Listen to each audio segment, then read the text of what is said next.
Eating an orange. Eating an orange.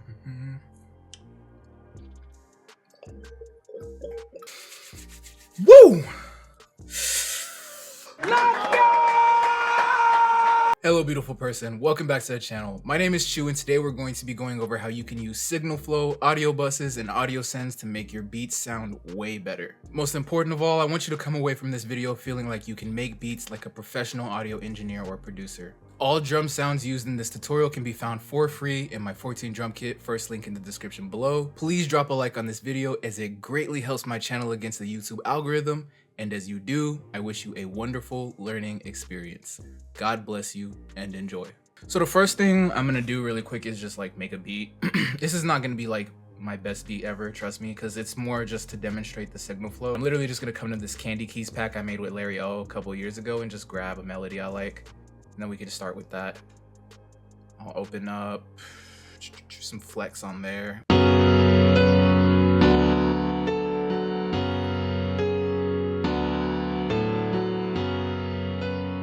Cool. So I'm just gonna strum these notes.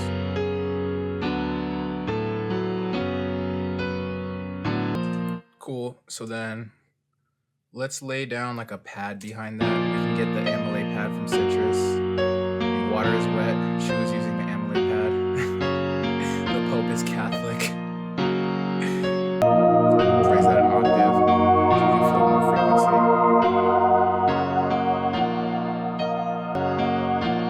For some reason, that piano is just like not really doing it for me. So let's just find like a plug or a bell. Dude, I love bells. Bells are like my literal bailout instrument.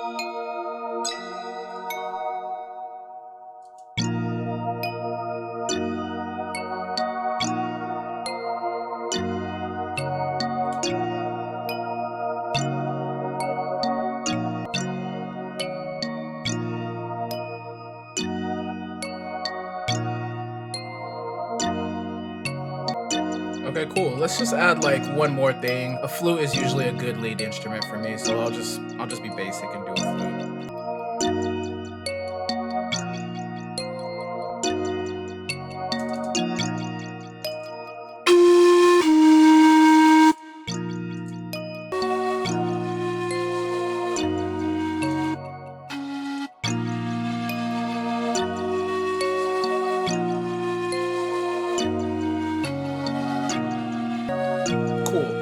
So now we can hop into the 14 drum kit and let's just start laying stuff down. Start with the 808. Spins variant, you already know, the Pope is Catholic, come on.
Okay, so we've got the beat done. It's pretty solid to me, honestly. So the first thing we're gonna do is, the most important part of signal flow, honestly, is gain staging, because you wanna be able to know that your levels are coming into everything else very well. So you want to start at the lowest level of gain staging that you can, and that's going to be in the channel rack. So what we're going to do here is just mute everything. I'm going to show you in real time how I do my gain staging.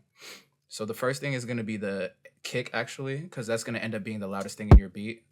So I'm taking a look at the meter right now, and I just want it to, you know, be pretty loud, but I don't want it to be orange or red because these signals are going to get doubled so much in the process that we don't really want anything even close to clipping right now. Don't start loud. It's a very bullshit myth when people tell you to raise the volume in the channel rack and raise the velocities of your piano roll note. That's just going to make your beat sound terrible when it comes out in the mix, and that's usually what happens for like 99% of all producers. So once we've got that kick done, we're going to bring in the 808, and that's going to be under the kick. So since we don't have any levels we're looking at right now, we just want to make sure it's not pushing it above where the kick was going.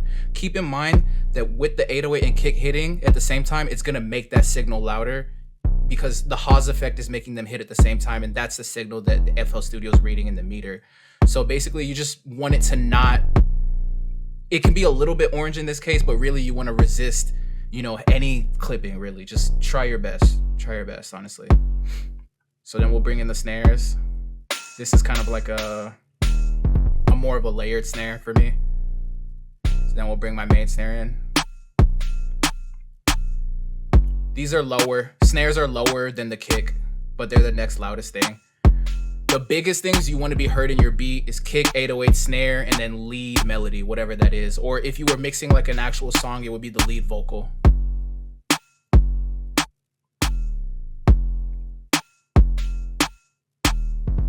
Then we just bring in our hats.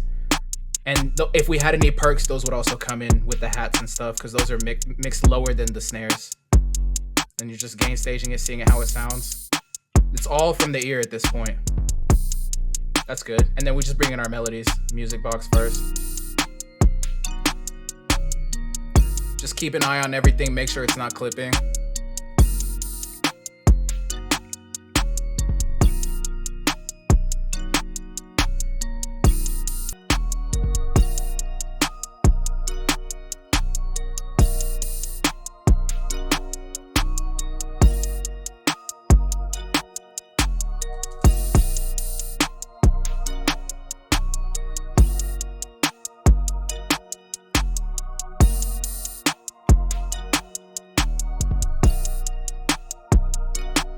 Okay, so now we can route everything to the mixer. So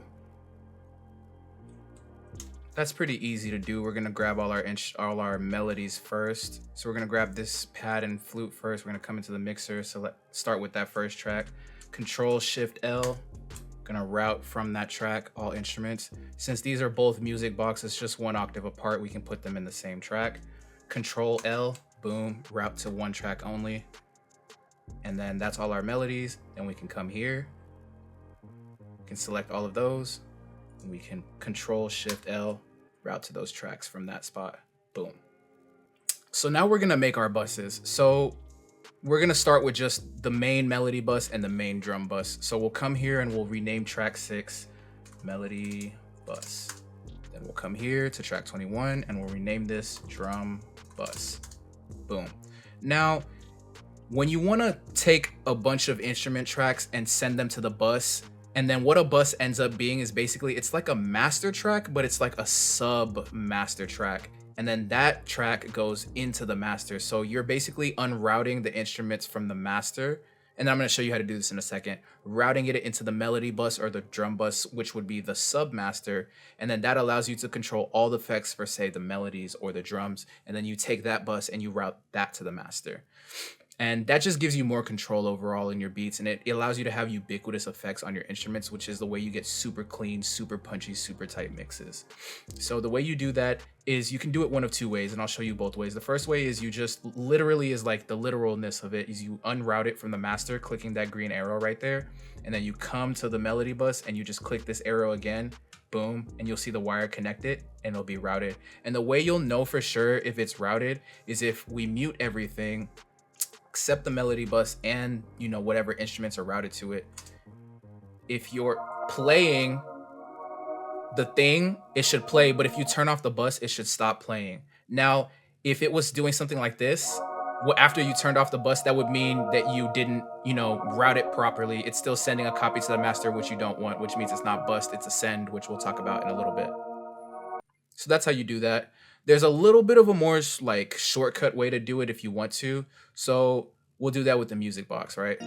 So what you do is you just take it, you go to that arrow again, you right click it, and you just click route to this track only. Boom. And then there, you're good to go. And it's gonna be routed. And then you can turn the melody bus on, and they're on. So I'm gonna come back and turn this flute on because we turned it off. And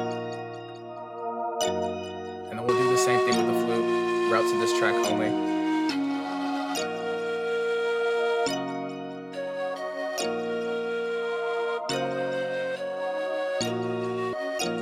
Something else cool you can do is you can select a bunch of tracks by clicking and dragging, and then you can do the same thing. You can route all of them at once. So you can right click this and say route to this track only, and then it's gonna route all of them like that. So you can do it in one fell swoop if you would like. And then it's working because turn it off, there's no drums, turn it back on, there's drums, and it's bust. And then that's basically the main thing you need to know, because from there, then you can just slap your effects on. You can do whatever you really need to do in terms of putting effects on the buses and getting your melodies to all have the same effects, or getting your drums to have all the same effects. So now we're going to talk about the kinds of effects I'm actually putting on these buses. So for the melody bus, I'm usually going to have an EQ, but I'll usually EQ all the instruments first. So I'm just going to run through that really quick.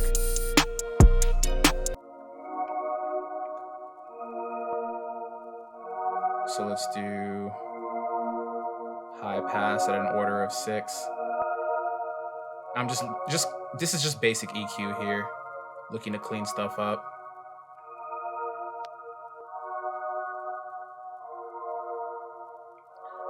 And then what I can do is just copy this EQ over and then adjust it to each instrument as I go.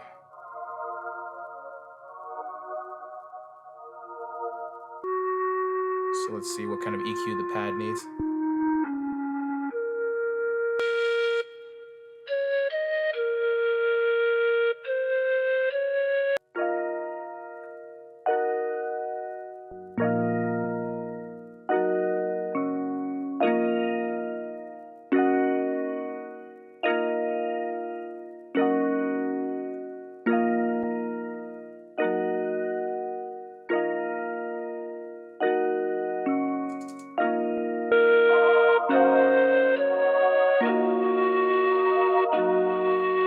Okay, so then I'll usually do the same thing on my melody bus. I'll just toss another EQ just to do some more low passing.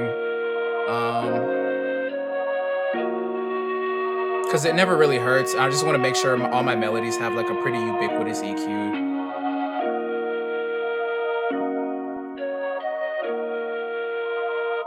And then I'll probably do the same thing for my low pass as well.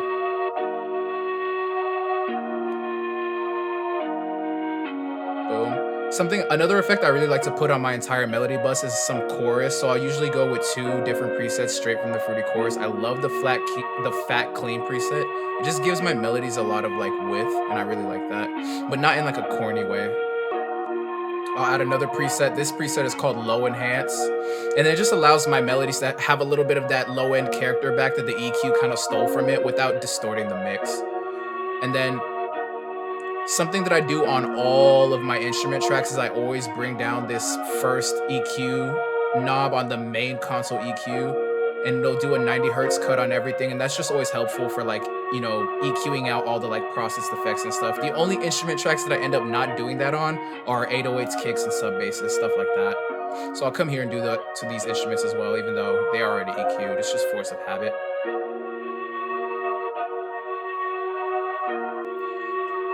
Another preset you can add that I like to add a lot is gross beat. So I'll come here and have that be the first thing so it can be EQ'd out. You could add, any preset, but the one you're going to see a lot of producers using is this basic halftime preset, which you can create by going to the basic 8 in the very first preset bank that opens up, taking this little thing, this little dot, and dragging it all the way to the corner like that. Boom. Then we can come in, create an automation, do something like that. And gross beat just ends up being another really cool effect you can add.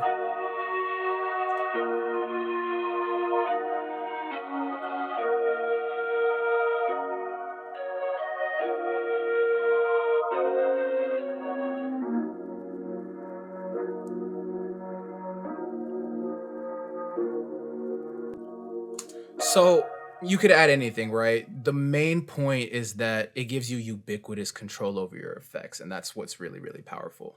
So let's talk about the drum bus for a second, right? So let's turn off all our melodies. Boom, come here and turn on our drum bus, and then turn on all our drums. What kind of effects would I put on my drum bus? So the first kind of effect I'm gonna put on my drum bus is EQ. And this might be a little bit counterintuitive if you don't already know, but I'm gonna cut out some of the lowest frequencies in my drum bus, and those are gonna be cutting out the frequencies from the kick and the 808. And the reason I do that is because those frequencies end up not being heard by the human ear, but they still get forced out of your speaker. So it's gonna make your mix sound dirty and muddy if you don't cut them, basically. Now you have to be careful, and it depends what samples you're using, but I've noticed that like between 30 and 50 is good. Sometimes you can even go as high as 60 and really get your mix sounding clean and punchy. I used to stick with 30. I've noticed you can kind of push it more and still get a lot of good cleaning up happening. So like 45 is a good spot for me.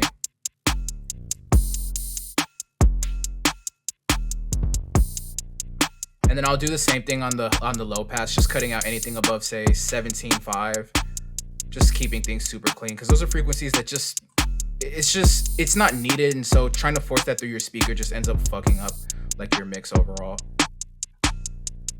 which you don't want. I mean, if you want that, that's fine, but I thought we were here to make, you know, clean mixes, so.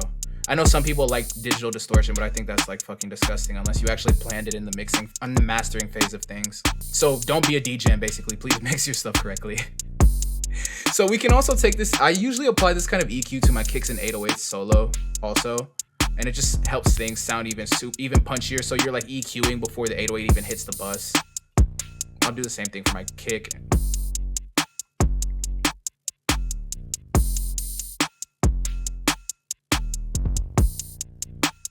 Yeah, that made that kick sound super punchy.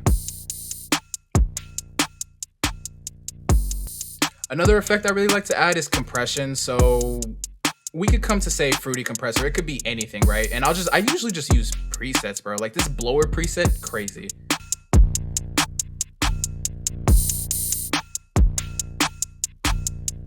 And then I just adjust the mix on it.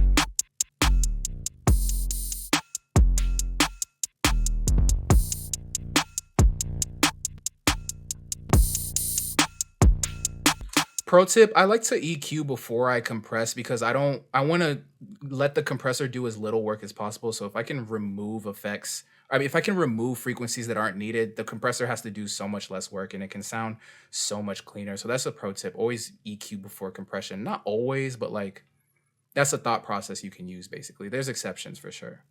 So let's, briefly talk about sends because that's how we can get into other effects like delay, reverb, and just a whole bunch of other wonky things. So a send is like a melody bus, except that you're sending a copy to the master. So a send creates a copy of the entire signal, but then and then that signal is going to have all the effects basically, but then that signal gets sent to the master. So like, let's say you had like a reverb, right? You wanted to do like a reverb send for the melody. That entire copy that is the reverb send would be like a reverbed out version of that melody, but then you could mix it in with the original signal melody bus, which has no reverb on it. And that's how you can get much tighter, much cleaner control on your reverbs. Because when you're slapping effects directly on the instrument, you are completely destroying that copy of the signal. There's no more original signal with like the clean anything anymore. Now, if you wanted it to be totally reverbed, that's a different story. Like if you wanted it to sound like a pad, if you wanted it to sound washed out, if you wanted it to sound like there's no body to it, that's fine. That's like by design. But I've noticed that I've noticed that in the past, I would put way too much reverb and way too much delay to the extent that like it would basically take all the body and character out of my melodies. And when I learned how to use sends for reverb and delay, it made my melodies sound amazing. So I'm gonna just show you that real quick.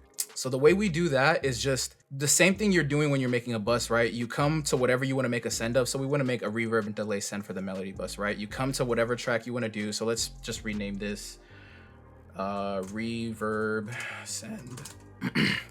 My voice literally just squeaked, bro. I'm 26 years old. And then we're going to do it and we're going to rename this one delay send. So what you do is you just click this little arrow in the bottom of it, and it's gonna send a copy. It's gonna create a new copy of that basically. But then it's also sending a copy to the melody. I mean, to the master, right? So if you turn off this reverb send, all it's gonna do is get quieter, right? But now we can add reverb to this copy of the melody. Cathedral set is preset is GOAT. And then you bring it all the way down. What I like to do is bring it all the way down so there's no effect, and then I can mix it in slightly to a level that I really like. And I'm listening very careful.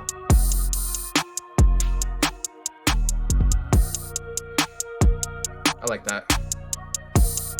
Same thing with delay. You can use literally like any delay, and you can use any type of, you know, delay settings, any presets you want. I just like to use Fruity Delay 2 and use the widen preset because it just gives width and a little bit of ping pong bouncing without it sounding too crazy, if that makes sense. Because it's like a ping pong delay, but it's happening so fast. As you can see, the time is like basically it's 0.06. It's so fast, so it just ends up giving it width, which I really like. So what we do is we just go to the melody bus and we send it to the delay send, turn that all the way down, and now we're just gonna mix that signal in the same way.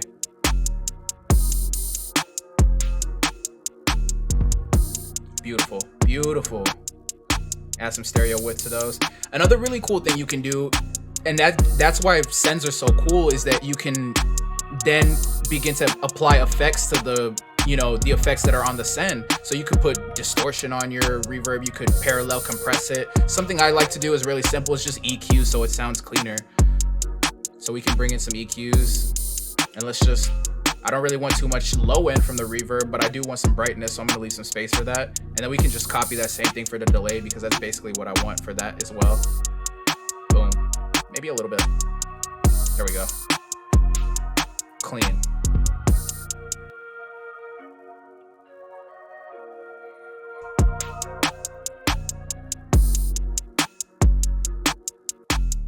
So now we can move on to doing a send for the bus. So you could, again, you really have the liberty to get creative. You could do anything. You could do distortion sends for the entire, you know, drum bus. I like to do distortion sends for 808s in particular because that just allows it to have more body in the mix. Pro tip, that's what a lot of Young Thug's engineers do to make his 808 smack super hard, is like they just use parallel compression, and they'll, you know, just compress it flat out or use distortion or something to make that 808 smack super hard. That's like, there's no special sample that's gonna smack hard. It does have to do a little bit with the effects you add. One of the simplest ways to get stuff to smack harder is with sends, buses, and parallel compression sends.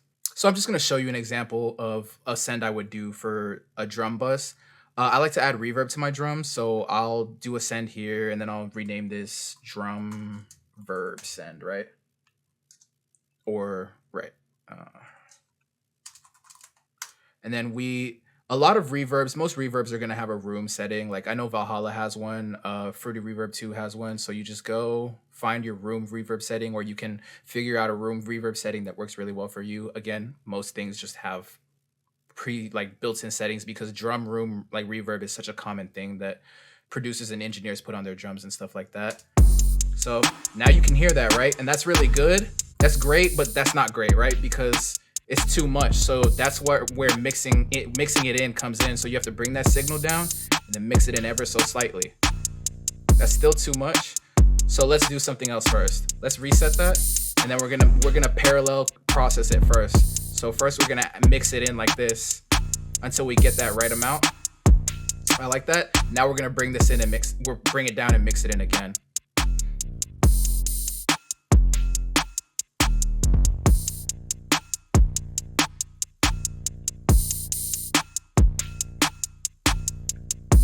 Okay, cool. One more thing, I don't really want too much reverb on the low end instruments, which is happening because the low end is coming into the drum bus. So let's just copy over this EQ and let's just, yeah, there we go. So no reverb on the low end now, and that's great.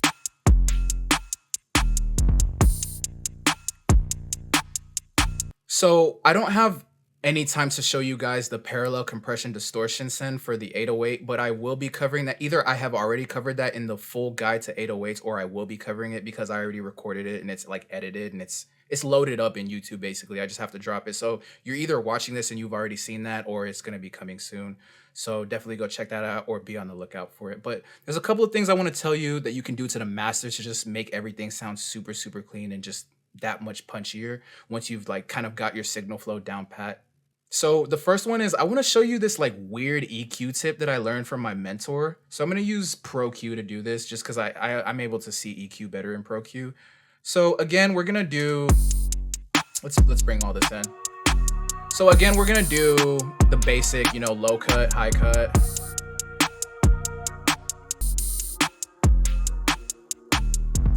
And that's just, I want my mix to sound clean at all times. So I'm always doing stuff like this. Okay.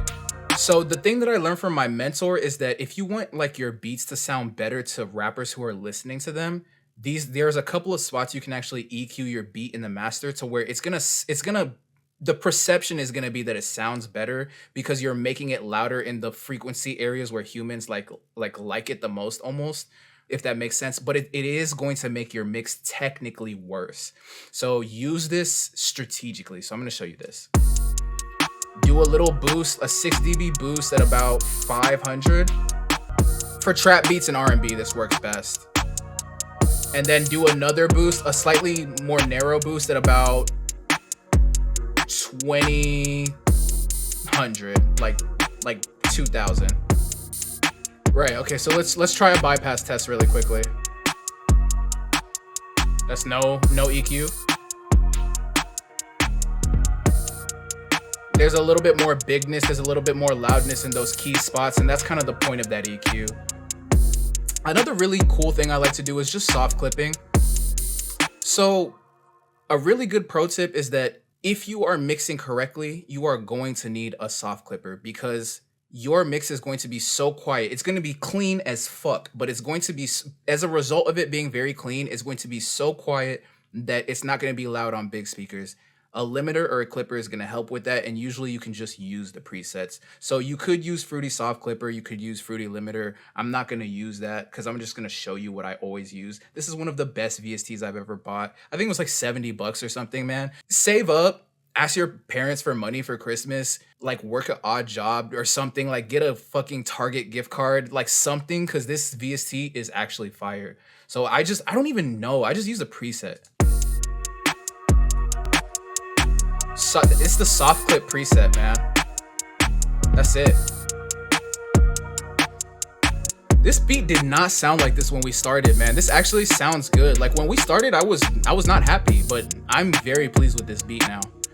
And that's the power of signal flow, I think, is that when I learned how to use signal flow correctly and kind of mix my beats correctly, it gave me the confidence to feel like, okay, at the very least, I know my beats will never sound bad coming out of the speakers again. Like, you might get a situation where you don't like the melody, it's not the best melody, you didn't program the best drums, but at the very least, you can have the confidence of feeling like it's not going to sound bad out of this coming out of the speakers. And as a producer, I cannot even explain to you how important it is to have confidence like that. Like, to know that like no matter what you do, it's gonna sound at least competent, it's gonna sound musically competent. It's just such a powerful confidence to have as a producer. So I implore you, I usually don't do this, I implore you to practice this skill and observe how much of a benefit you get from mastering it. And then, I mean, I don't know, come back and let me know how it ends up working out for you. I would love to know because I love signal flow. I learned it this year and I've fallen in love with it, man. But enough rambling, I'm gonna let you get out of here so you can start practicing. Thank you so much for watching today, tapping in with me, supporting my channel in general. The love has been crazy lately. It has not been going unnoticed, I promise. It's actually been insane, so thank you so much. I'm gonna keep doing these daily videos. I'm gonna keep covering topics that you wanna see. Until the next one, stay happy, stay healthy, and always be creating. Just make sure it's dope content only. I love you, and I'll see you soon. Peace.